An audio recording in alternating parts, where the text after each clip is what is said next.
आराध्या और परियों की दुनिया अंतिम अध्याय। पिछले भाग में आपने देखा कि कैसे आराध्या, टिम और लूना रहस्यमय मंदिर से रहस्यमय नक्शा मिलता है।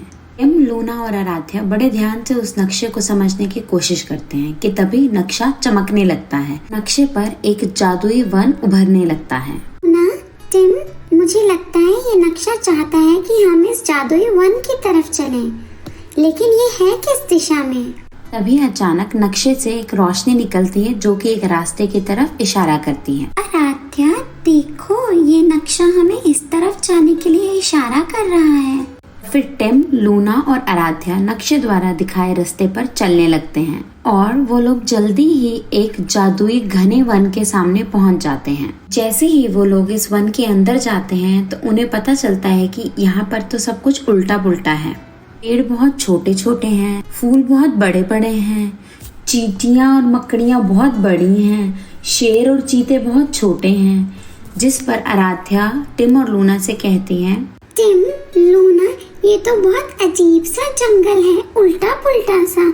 हमें यहाँ पर बहुत सावधान रहना होगा, पता नहीं कौन सी चीज खतरनाक हो।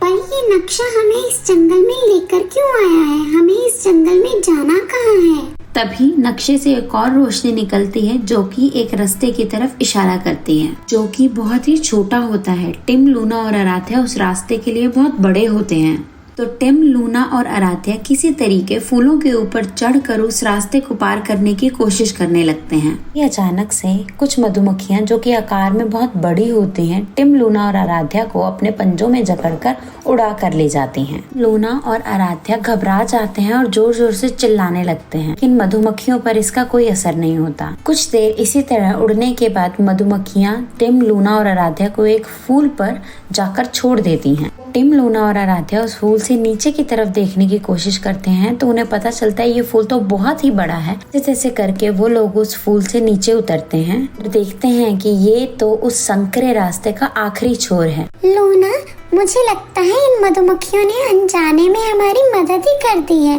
वरना तो इस रास्ते को पार करने में हमें कितने ही दिन लग जाते। हाँ आराध्या, तुम बिल्कुल ठीक कहती हो। ये नक्शे से एक और रोशनी निकलती है और वो एक रास्ते की तरफ इशारा करती है। जैसे ही टिम, लूना और आराध्या उस रास्ते के आखिर में पहुंचते हैं तो वहाँ उन्हें एक बहुत बड़ा सा पेड़ दिखाई देता है जिसके अंदर एक गुफा का दरवाजा होता है। टिम, लूना, ये नक्शा तो इस पेड़ में बनी गुफा की तरफ इशारा कर रहा है। क्या हमें इसके अंदर जाना चाहिए? नहीं आराध्या, ये तो बहुत ही काली और अंधेरी गुफा लगती है और वो भी एक पेड़ के अंदर। ये तो बहुत खतरनाक लगता है। लेकिन लूना, अगर हमें जादुई पुस्तक तक पहुंचना है तो हमें इस नक्शे के बताए रास्ते पर तो जाना ही होगा ना। मैंने हमेशा सीखा है कि किसी भी कार्य में जीत की सफलता पाने के लिए सबसे पहले हमें अपने मन को जीतना चाहिए। अगर हम लोग डरेंगे तो हम कभी भी जादुई पुस्तक तक नहीं पहुंच पाएंगे। हमें साहस और हिम्मत से काम लेना चाहिए और अपने डर पर काबू पाना चाहिए। और इतना कहकर टिम, लूना और आराध्या उस गुफा में प्रवेश करते हैं। उस गुफा से बहुत ही खतरनाक शेर की आवाज आ रही होती है, मानो कोई भूखा शेर अपने शिकार का इंतजार ही कर रहा हो। जैसे ही टिम, लूना और आराध्या उस गुफा में प्रवेश करते हैं तो वो लोग खुद को भव्य राजमहल के बगीचे में पाते हैं, जो कि सपनों से भी ज्यादा सुंदर होता है। टिम, लूना और आराध्या उस बगीचे की खूबसूरती को निहार ही रहे होते हैं कि तभी एक सेविका आकर आराध्या, टिम और लूना से कहती है, आपका परी महल में स्वागत है। रानी परी आपको मिलना चाहते हैं। परी महल? क्या हम लोग परी महल में हैं? जी हाँ, ये परी महल है। फिर टिम, लूना और आराध्या उस सेविका के साथ महल के अंदर जाते हैं। परी महल बहुत ही सुंदर और भव्य होता है। जैसे ही वो लोग अंदर जाते हैं तो देखते हैं सन पर बहुत ही खूबसूरत रानी परी बैठी हुई हैं और वो आराध्या, टिम और लूना को देखकर कहती हैं, आओ, मैं तुम लोगों का ही इंतजार कर रही थी।